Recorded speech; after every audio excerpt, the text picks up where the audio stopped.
Welcome back, ladies and gentlemen.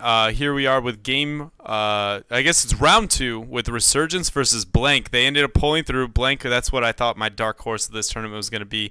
Facing Resurgence here with a lot of recognizable names. So like I said, I'm very, very, very hyped for this match. That isn't actually false hype. This is actually what I think is going to be the second, like, if not the best match of this entire tournament, the second best. And it's on my favorite map as well. It looks like we are moving to Dragonshire, so I'm very excited for that. What do you think is going to happen here, InVerum? Just knowing the teams, what do you think is going to happen in this game? Well, first of all, can you send me the draft link? They didn't send me a draft link either. I got What? wrecked and top decked. Oh, what? Skull Kid is lying to me. Skull Kid. I think first and foremost, I'm harassing Skull Kid in chat now. Yeah, yeah, exactly. I think we're gonna see. Oh man, I don't even know. We've seen all these players before. Yeah. We haven't seen them in this particular combination. Exactly. I don't know what the blank roster is going to look like. Again, I recognize every single name on the side of Resurgence. I've played a decent amount with Skull Kid, so I know he's a very aggressive player. He does very decisive shot calling. So I don't know if he's at the helm of this current roster. We don't really know anything right now, which I think is so exciting, just to see a bunch of big names come in and try and make a name for themselves in one of these tournaments. So it's fantastic. All in all, I feel like this is probably that last game was pretty close, but I imagine this one is going to be an absolute slugfest. Yeah, I agree. Both of them, I think, are aggressive teams, and I think it will just be both of them smashing their heads into each other the entire, hopefully, 20 minutes of this match. Like I said, we do fall on Dragonshire here. It does look like the roster that we were talking about coming out from Blank is Araragi, Matre, Kraji. I don't actually know. Game Chess. We are missing the fifth player from them. So again, seen a lot of players that have been seen at the pro scene at one time or another here, coming with new teams reformed. Being reborn and hopefully getting really awesome matches against each other. I don't recognize that many names. I do recognize, I guess, more names on Resurgence, or not Resurgence, but Blank, which makes me a little more prone to being in favor of them without seeing a draft. But like I said, I think this is gonna be the match of tonight, up until the finals for sure. So really excited. Dragonshire is my favorite map overall, just because I think it really shows what good teamwork, like really good teamwork, is absolutely capitalized on this map. And I think it's all going to come down to Merc control and smart rotations here. And also, I'm going to be interested in who wins the 1-4 rotations overall. But did you get the draft link here? I can send it to you. Hold on, I did end up getting it. I'm sorry. I did get it a little late, but I did end up getting it, and the draft is actually up already right now. I will be going over that right now. Beautiful. All right, and so first pick is actually going to be Resurgence here with the Kael'thas band and Tyrande band coming out from Blank. That is the exact same pattern we saw last game. Will the Zagara for top lane being picked up right now? I do not know. Zagara is incredibly strong on this map. We have actually seen teams in the past ban pick Chen to counter it. Yeah, that actually, once the scaling changes happened, actually, he can actually deal with Zagara in the early game. That was a strategy brought up almost a year ago at this point on Chen's release. He used to be one of the best top laners here, but Zagara ended up being picked up for the top lane here from Resurgence. What would we see in response? I very much think that a Jaina and a Murden are probably going to be the direct response. That's essentially the exact same draft that we saw last game. Jaina being picked up. And will it be the Murden? I don't see many other options that I would go to, especially on this map. It gives them the advantage in the 4-1 situation. Granted, by picking Zagara, they've already lost top lane most of the time. Thrall is usually the casual response to that, as a kind of, not necessarily a soft counter, but one of the few people who can actually deal with her in lane. There it is, the Murden. What would you like to see out of Resurgence here? I wouldn't be surprised to see a Johanna grab their tag before it gets banned out. Okay. She's particularly strong right now. Maybe an auto. Again, I don't think they'll pick up a healer. I feel like if they, I know a lot of these teams. I haven't seen particularly from these teams, but a lot of teams are enjoying running medic right now.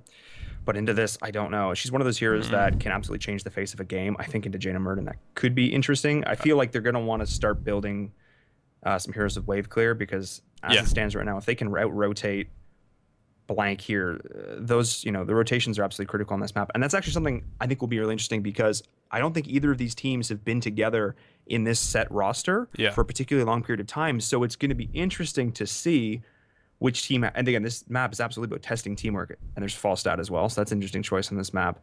Rersurgence did work with him last game, so I don't see why they wouldn't pick him up again. But I'm curious to see which team has this more the snap teamwork. Exactly.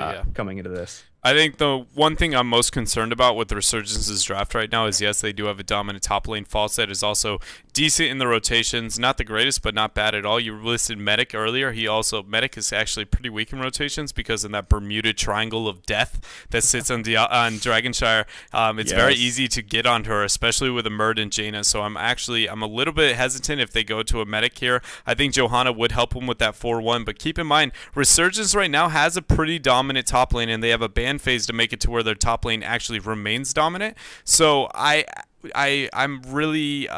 just afraid that their draft needs to concentrate far more on winning the 4-man rotation, because the 4-man rotation is more important than the one-man top. Absolutely. The one-man top, if you win one lane, that's awesome.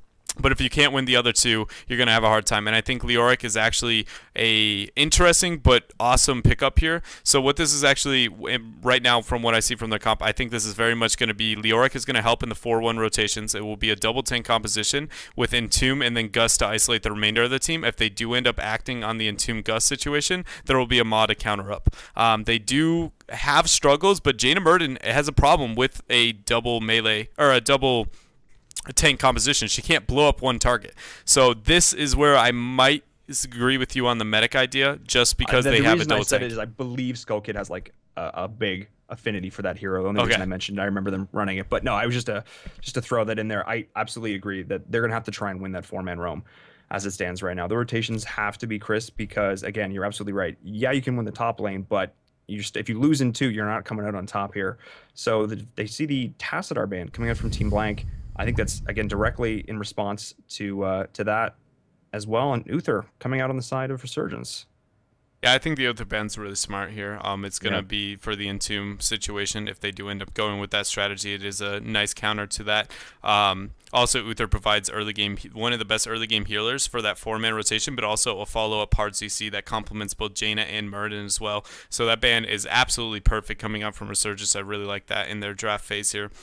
What I would like to see out of Blank is honestly just, personally, I think Thrall. I think Thrall is just going to be legendary here. Thrall with Jaina is absurdly strong composition. There it is. We see the Thrall and then the Rhaegar. Rhaegar is a great pickup here. It's going to end up giving a high healing amount for Thrall. If you don't... Looking just at these comps right now, I think the most crucial point here is the 4-man rotations.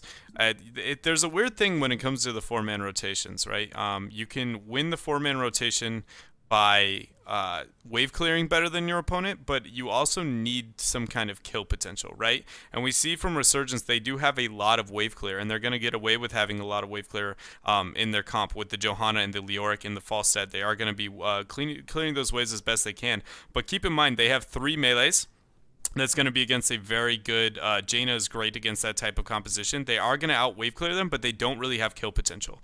So if they mess up at any point after clearing that wave, at any point they could potentially lose their lives, especially the Falstad here. If he mispositions at all, it definitely could be the end of him. Overall, though, I do fall in favor of Blank's composition. I think they not only have decent wave clear, but what they can do is if they are losing the wave clear rotations through the 4-man between mid and bottom, what they can actually do is, unlike Rersurgence, they gank top.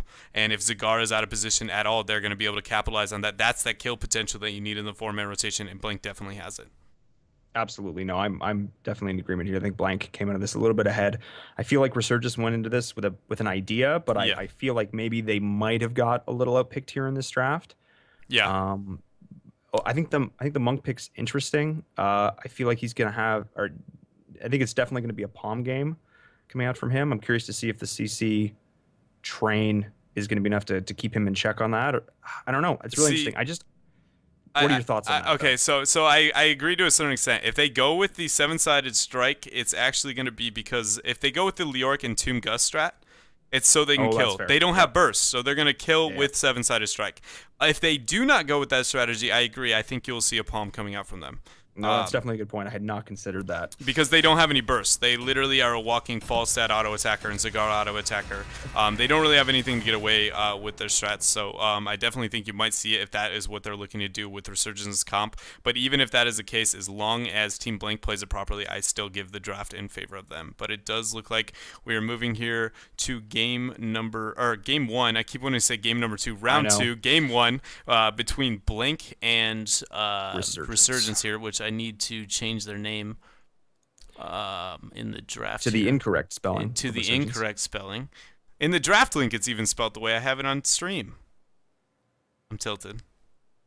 All right. It's all. Team Nom, give me one moment to change these names here. No worries. I guess I can start with some of these introductions here. On the left-hand side, in the blue chunks for Blank, we have Aragagi on Thrall, Matra on Rhaegar, Kraji on Jaina, Game Chess on Murden, and Prismaticism on Raynor. In the red trunks, we have Killick on the Falstad once again. Daihug is going to be on that Johanna. Rixie, I believe it is, on the Rixie on the Karazim. Shot is going to be on the Zagara, and Skull Kid is going to be on the Auric here. And it looks like they're going to go head-to-head here on mid again. Keep in mind, Resurgence has the better wave clear, but they also have the inferior kill potential. They're all going to go for that Zag creep protection. Here they go, face-checking each other. Smart decision-making here coming out from Blank. They know that they don't actually want to fight level 1 because they lose it. They're going to want to protect the creep, and instantly they go to stop them on the top lane. I really like that decision out of them. I really think this game is going to be crucial. There goes the wave clear advantage in favor of Resurgence. But like I said, the kill potential is where they suffer. Absolutely, and it's, you know, they're going to be playing a little bit from behind here, so I'm going to be curious to see how they play, as you said, in the Bermuda Triangle of Death here in the middle, how they play around that, and when they choose to rotate up to try and deal with the Zagara. Going to be interesting to see, but they are already, you know, here we go, actually, surprisingly enough, we're going to see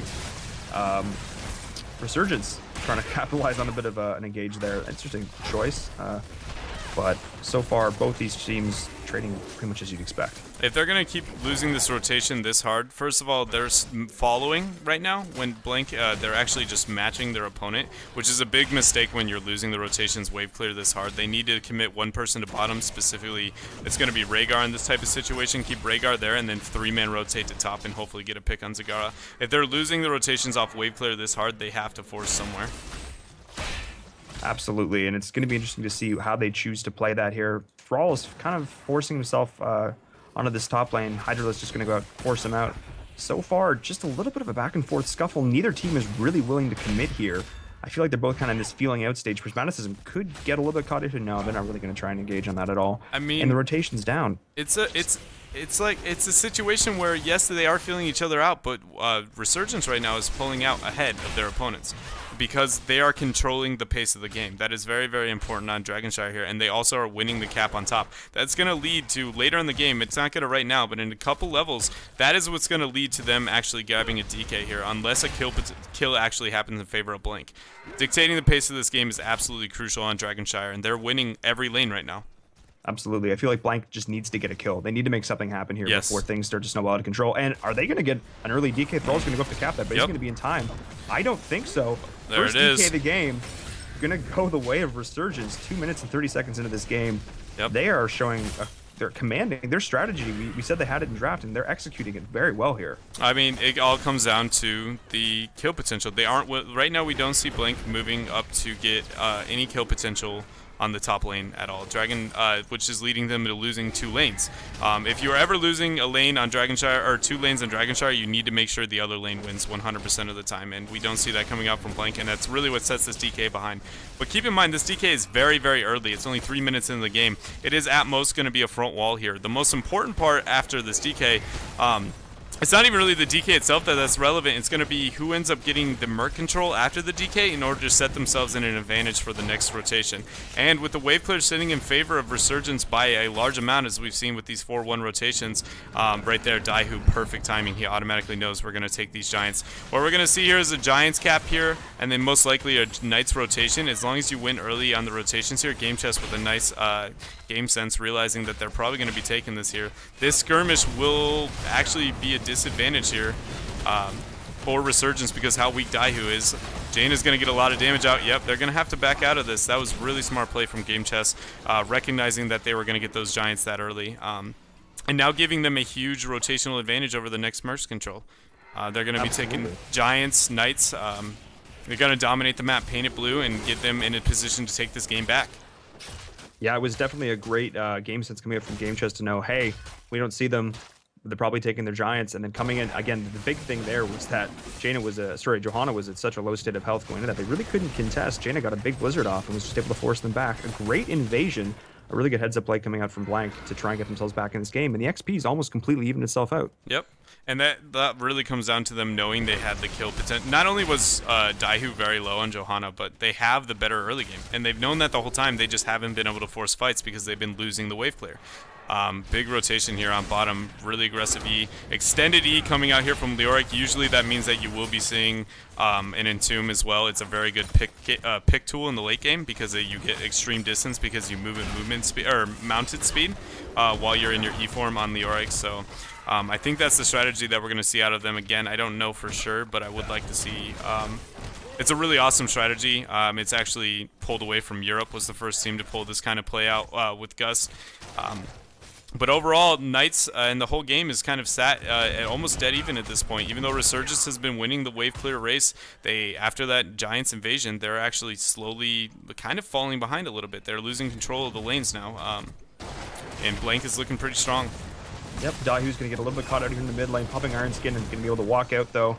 Nice read coming up from Aragagi to follow it up, but not quite enough damage there. Interesting to note that she's, talked about trying to paint the map blue, but they didn't actually opt to take their Knights there. They sort of decided to, split up and focus on soaking more. I think that's kind of interesting as well. And watch, shot up in the top lane. He's going to get caught out. InVerum going down. Yep.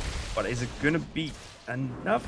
Possibly. He actually regenerating a bit on creep there. That's interesting. But yeah, with the great rotation coming up here from Blank to get that kill. And so far, both these shrines going the ways of Blank. One thing good really, rotation coming up from them. Yeah, one thing that's really important about what just happened there, yes, that was a great rotation and it did lead to a pick, but the most important thing was you didn't see Falstad panic in any type of situation where he overextended to try and save his team and at all. He didn't. He just was willing to accept the fact that he died and not overextend to try and save him. I think that's a mistake that we can sometimes see from teams where they're too worried about saving an ally and they end up getting both people killed, being very calm, understanding the situation, and just letting him walk away. So I'd really like to see that from Killick.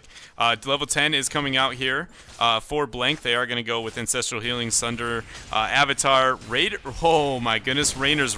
We aren't going to see Hyperion in this game. Interesting decision making. That usually is because of the double tank composition. They're going to look to kill tanks as fast as they can. And then Water Elemental coming out from Jaina here.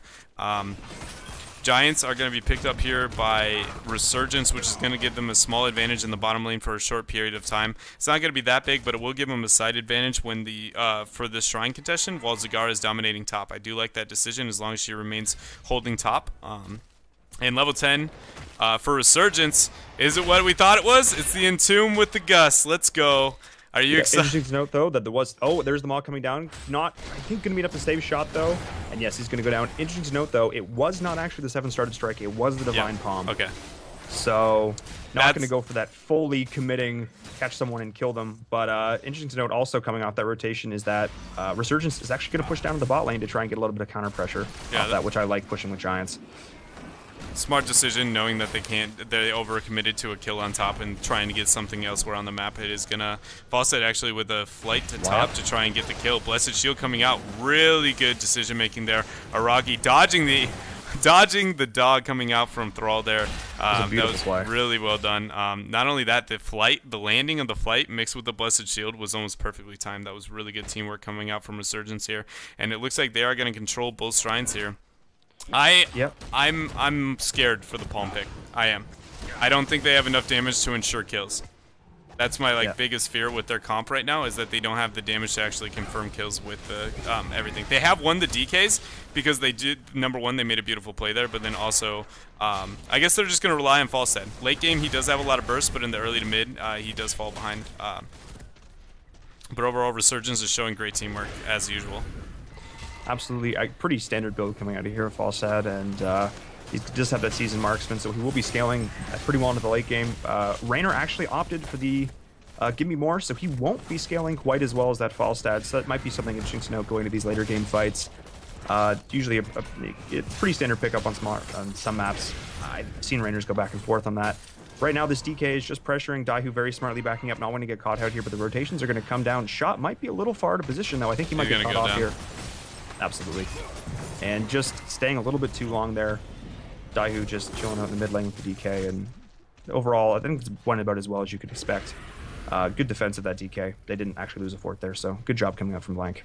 Yeah, and like I said, I feel like these team fights are really going to come down to if they can actually kill the target. Oh man, a huge overextension here from Daihu on mid, sadly. He ended up burning Blessed Shield too, so that won't be a good palm to keep him alive. That is 2 ultimates just to keep a tank alive. The Raiders. And he is going to go down as well. Rixie's going to die as well. That was the panic situation I was talking about on top with Falstad realizing his teammate was going to die. Again there, they lost 2 people when they really didn't need to lose any, and Daihu was just a little bit too overextended with that 4-man rotation. But Shot now trying to make something save the fort, end up getting that stun, and that's that stun lock that we were talking about from this comp. They have very, very good team fighting if you overextend at any time. They have the kill potential, and that's really going to hurt Resurgence across the board, especially if we do see when they do use their combo, if they have a hard time killing that initial target. If that is the case, I don't really see them winning team fights. It's all going to come down to how swiftly they can use their combo because, like I said, I don't feel like they have the burst with having Palm, but we'll see. I mean, that's really all I can say about it. I'm not always too confident in Falstad solo burst, at least not until he hits about 16. He is a great 1v1er, but that isn't so much because of his burst. It's just more of his CC and his consistent damage is out the charts. Zagara has it as well, and her Maw is going to be good to isolate, but I don't know. We haven't actually seen the combo yet. We've been talking about this in 2 Mighty Gus combo, and they haven't actually got a chance to get it off. I feel like the team really hasn't grouped to try and make something happen. You think it's because they're intentionally trying to wait out to get to that late game? They really don't want to, make too much of a statement early, or I think the main reason for it is because the only times that they've actually had that, they've been staggering deaths since they hit level 10, right? They haven't really had the opportunity to do anything on an even playing field at any point in this entire game. Interesting thing to note is that the entire team of Resurgence is actually rotating top. Huge thunder to split them up here. Palm coming out absurdly early here. Ma is going to end up landing in Tomb. There is not going to be a Gust there, though, because he is being CC'd. Ma coming down as well. Killick's going to barely survive. The ult trade here actually goes 4 ults down. They're nice Gust to separate there. 4 ults down right now. Actually, every ultimate in the game down in the rest of this team fight. Good flank here from Krahi on the Jaina. Getting a huge blizzard there. Nice ice block bait as well. This team fight is definitely going to go in favor of Resurgence here, just slowly cleaning up one by one. If they get on shot here, nice dog hitting there from Aragi. He's not going to have sight for the lightning. He hopes for the chain proc, but it's not going to happen. And that was honestly just smart rotation, realizing that they were down a man and forcing the fight as well as they could here from Aragi. Yeah, absolutely. That was a very great flank coming up from Jaina there, putting that water elemental on Falstad, knowing he was weak in the back line and able to capitalize on that. Did end up going down, but all in all, that was definitely an interesting fight. They wanted to try and go for that combo. You could feel it. Falstad wanted it, but they CC'd him at exactly the right moment and wasn't able to get that off. I think the Sunder was definitely the big part of that engage, though. Yeah. Absolutely coming in, splitting that team right down the middle. And overall, it was definitely an interesting fight. I think it could have, I think a couple plays that had happened, maybe slightly different, but actually, Gus top in the top line, Killick getting forced to here. There's the Sunder, going to stun him out. I actually don't think he's going to fall, though. Yes, Need. Overall, 16-16 still. No team sitting at a massive advantage here, both structurally and in XP, so interesting to note. Prismaticism actually going to blow Raiders in the bot lane. I think he might actually go down as well here, so yeah, that's Prismaticism dead. Back and forth. What that Daihu ended up burning his ult there, though, to ensure that kill. I don't know if he really needed to, but he is going to be down his ult here for a little bit. Look at this E very deep from Skull Kid. You could tell he was worried about the Jaina. Keep in mind, for this Entomb combo, not only is Thrall a decent counter engage if he doesn't get gusted fast enough, but Muradin and Jaina are both okay most of the time in those types of situations because they are able to ice block or leap out. So Raynor Raynor and Thrall is very hard if they don't CC him. Thrall can actually turn that fight in his team's favor.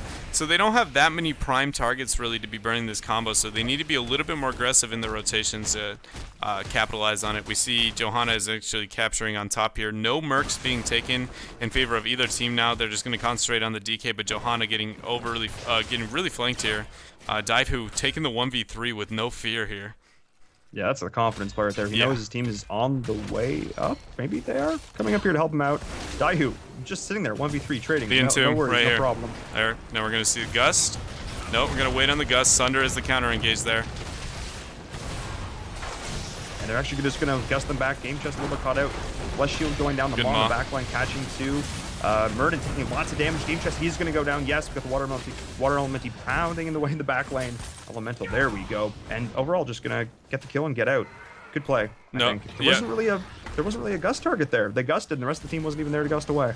Yeah, they didn't need to gust anybody away. That situation, Prismatis isn't possibly going to get caught out here. DK is going to go in favor of Rersurgence, and it is really interesting. They didn't open with the Gust. They actually waited for the Entomb to go down because Murden was trying to get the peel while the Entomb came out, right? So the minute he went aggressive with his leap, they were just like, we're just going to Gust it away, and then we're going to end up killing the Murden. So Entomb coming out here, ice block, beautiful ice block.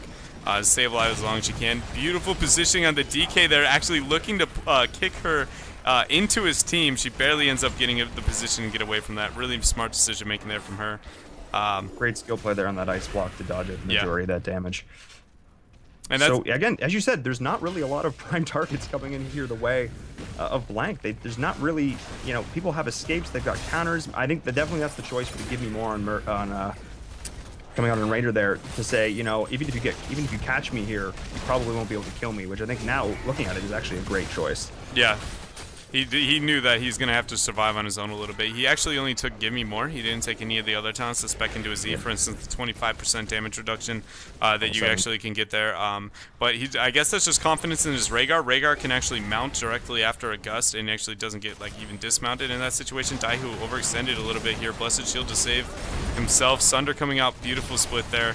Jaina with the nice follow-up route, and he is actually going to walk away from this, barely walking away. Shot very out of position now, trying to run for his life here. Is he going to get away with it? I don't think so. The nice dismount there from Ragi.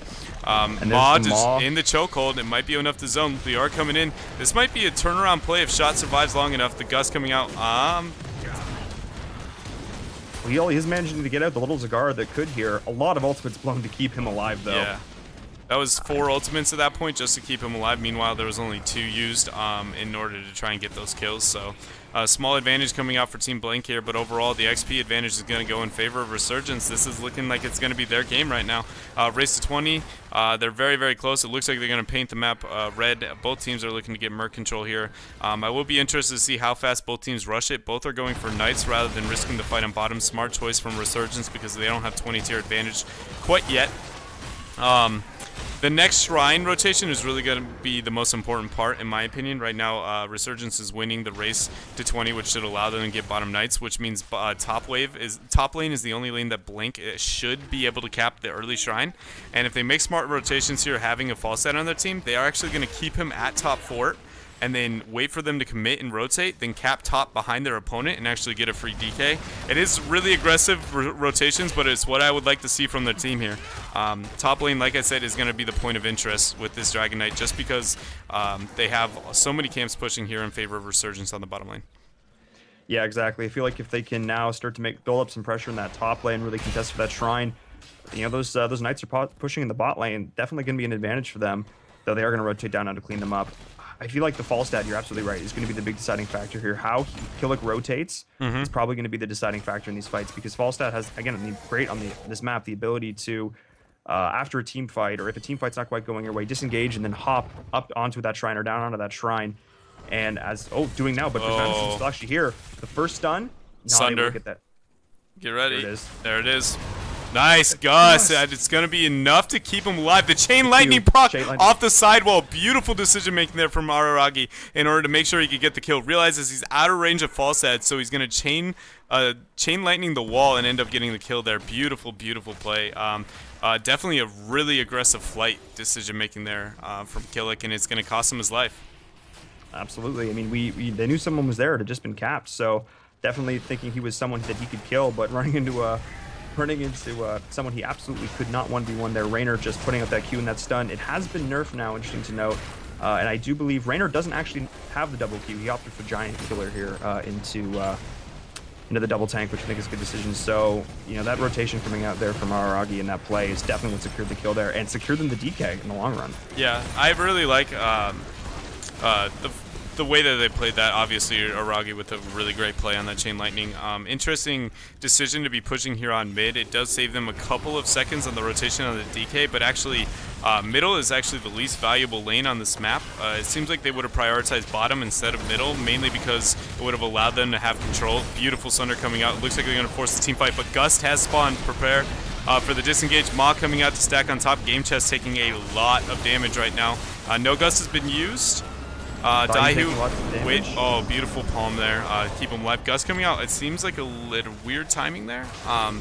But if they had prioritized the bottom shrine bottom keep instead of mid keep, they would, for the next DK, they would actually have an advantage over their opponents because that lane would be pushing to give them sight in the lane with the shrine, helping the rotations for the Dragon Knight far better than going on mid there. So, not a bad decision overall, but I don't think it was optimal coming out from Blank.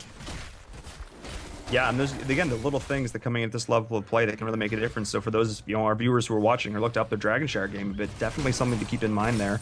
And, talking about vision, it's so important on this map and knowing the rotations and knowing where your enemy's going to be. Definitely an interesting play. I think all in all, they didn't quite get the keep. I feel like if they secured that keep, the play probably would have been worth it. But as it stands right now, I think it definitely could have been a little more optimal. Daihu's going to pop his Iron Skin trait, going to back out. Well, that could have been a close one. The good heals coming out from Rixie to make sure he's in no danger there. But right now, we've got Siege Minions pushing for the side of Blank, and these teams are posturing. They look like they want to fight. Yeah, you can tell the extended E on Skull Kid getting him out of there nice and safely. I love that talent. But all the Merc camps are spawning at roughly the same time on the upper half of the map, both night camps, so it'll be interesting to see who decides that they want to take the night camp first in order to try and get advantage posturing on the upper half of the map for the top shrine, which will spawn here in a couple seconds. Here we go for the deep entomb. He's looking to get it on Reynor. There it goes. It does go down. Gus to isolate the team. Sunder for the counter engage. Really well played there. No ancestral healing actually being popped there. Very patient with that. Good decision making there. Decent two-man mount, but Krahi very out of position. The ice block, beautiful palm gonna hit. Is he gonna blink out of the way? No, he is not gonna blink aggressively here. The passive coming out for Daihu, and both teams are gonna walk away here. Keep in mind, this gives a huge advantage for Team Blank. Whether or not they get a kill or not, it doesn't matter. The fact they're forcing their opponents to back right as a DK is gonna lead to a very big advantage. They have Mercs pushing in bottom lane. They have the positional advantage right now. I'm surprised they haven't sent somebody top already. And instantly, Rersurgence knows that they need to get that top shrine. There they go, the flight to try and make up for that. Keep in mind, Falstead actually now is breaking with Epic Mount, so he is able to fly all over the map to get a lot of advantage on these shrines for his team. Really well played there. Both teams popping a lot of cooldowns. The Gus I'm more impressed by the patience from Matre in that team fight. Not burning ancestral healing just to keep the Reynor alive. He was very calm and confident on the give me more talent taken by him in order to keep him alive. Not saving that cooldown for Thrall is who he's typically looking to get it on, so I like to see that. But the beautiful, beautiful zoning there for the DK. Blessed Shield coming out to zone and actually giving them a DK here. Keep in mind, Blank actually has one of the best anti-DK teams in the game, kind of. Reynor and Murden are both absurdly strong against the Dragon Knight. Reynor eats it alive, but then Murden's reverberation actually works on the Dragon Knight, meaning the siege of this is far less valuable. Also, Shot was the individual who got into the Dragon Knight, which is one of their best siegers on their team. So they've kind of limited their options here when it comes to the siege potential here. They aren't going to get too much unless they get a pick. Yeah, absolutely. That DK is absolutely getting chunked. As you said, Reynor's going to be doing a lot to that, and the Reverb going to be doing some serious damage to the attack speed coming out of the DK. So far, these teams, we've got just the Knights pushing the top lane, so I guess Rersurgence is just okay with... Entomb's coming in. Yep, here it goes, though. No, Prismatis is actually backing out just enough. That was a smart choice. Yeah. His team can't dive that keep. It was really good to have that patience there. Absolutely. Again, you know, I've actually really loved the play coming out here from Mantra, just knowing that Rewind is enough to keep his team up in some of these situations. Blast Shield's going to go down, though. The Prismatic isn't getting caught. The DK is going to drop those Skokin going to the back. He's going to drop the Entomb, catching no one, though. And the Moss going down, only catching Jaina Skokid. Caught it a little bit in the back line now. Aragagi is trying to do some damage, but so far, no one's going to drop. Game Chest popping Avatar the Blizzard. Not going to do much. Skokid finally going to be popped there. The Root going on and Killick in the back line. Prismatic isn't going to take quite a bit of damage, though. And so far, the fall, there's the Blink, the aggressive Blink, but the Gust going to be used for the disengage. Great play coming out here from Blank. No, absolutely, and that Sunder was that was what I was saying was beautiful. He split the team perfectly in order to make sure that his team was able to get on the front line, letting Raynor blow everything up. It does look like we see an aggressive rotation with this one man down to get a keep here. They will be able to get it because the Ultimates are down for the most part. They need their tank Murden to, yeah, he's going to go in there, get this keep. This is a little bit risky. Keep in mind, Leoric with that E, that extended E here, and Falstad with Gust, forcing on keeps like here. Yeah, forcing with keeps is very hard to do against this type of composition. They ended up going for mid keep, not fully committing, being a little bit too patient, allowing the 5v5 to rise, and now they're actually losing the rotational advantage on Merc camps. That was interesting decision making from Blank. I would have liked them to see to either commit to mid keep or not rotate at all, but Daihu and friends realizing that they were slow on the rotations because they committed to mid, the Entomb blinking out of it. Honestly, that's not a bad trade in cooldowns when it comes to Resurgence. They essentially are burning a short cooldown ult for a very, very useful utility tool there. Having both the giant camps on bottom, they also have Falstad to fly on top, so they should not worry about him. They should siege up with Falstad on this bottom keep and keep these giants alive, and then Falstad fly top for an instant DK here. Shot's probably going to be the one who caps while Leoric caps on bottom here. It is what they're going to do, but I am interested to... I'm surprised they didn't protect those giants. That's one of the hardest sieges you can get in the entire game. I really would have liked to see them do that there, but and they're not even going to actually take the advantage over this DK now because of that. I feel like that could have been a free DK situation if they had been a little bit more patient, but Blank and friends establishing dominance, scaring them out, and looking like they're going to extend this game a little bit farther. Yeah, we predicted this to be a war, and so far, coming up to the 26-minute mark, I think it's been just that. XP is almost identical, structures almost identical. A bit more damage down on that mid keep there. They're just going to trade Bruiser camps here. I think they're both just going to shut those down pretty instantaneously here. But so far the rotations are just a little bit too slow coming out here from Blank. He's going to have We've to got Gus. Killick. He's going to rotate. Oh, Matra, is he there? Yes, he is. He's not. Oh, but oh, there's the Gus to the wrong target. That's going to be a DK, but he's going to use his life for it. So let's look at this situation. He dies, yes, but they get a DK. The DK is going to last 1 minute and 36 seconds. They aren't going to be able to do anything with this up. You instantly see Blink is actually... They are going to send somebody back to respond to this. They're going to take a attemptive keep here. Interesting rotation here from Shot. But ultimately, this DK is not going to be able to do that much because they lost somebody for that. So they're going to... I would like to see them keep it alive as long as they possibly can, and use that 30 seconds. Use Epic Flight to ensure that they get bottom keep. They need to be doing something here. I'm surprised we saw a 4-man rotation coming out from Blank. I very much felt like they were just going to go keep for keep in that type of situation, but it looks like they want to play the safer play, which is going to give them a 30-second disadvantage. Shot with the beautiful dance on mid on the TK, knowing that he just wants to keep it alive as long as possible. His team, I feel like, should be pushing out a little bit through bottom here, but ultimately they're just waiting for Falstad to spawn. Smart play here overall. Yeah, they're knowing they don't want to fight. They've got this advantage now with the DK, and they don't want to give it up easily. I'm kind of surprised. At least we got through the game. Oh no, they didn't get the end of the game. RIP!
is victorious.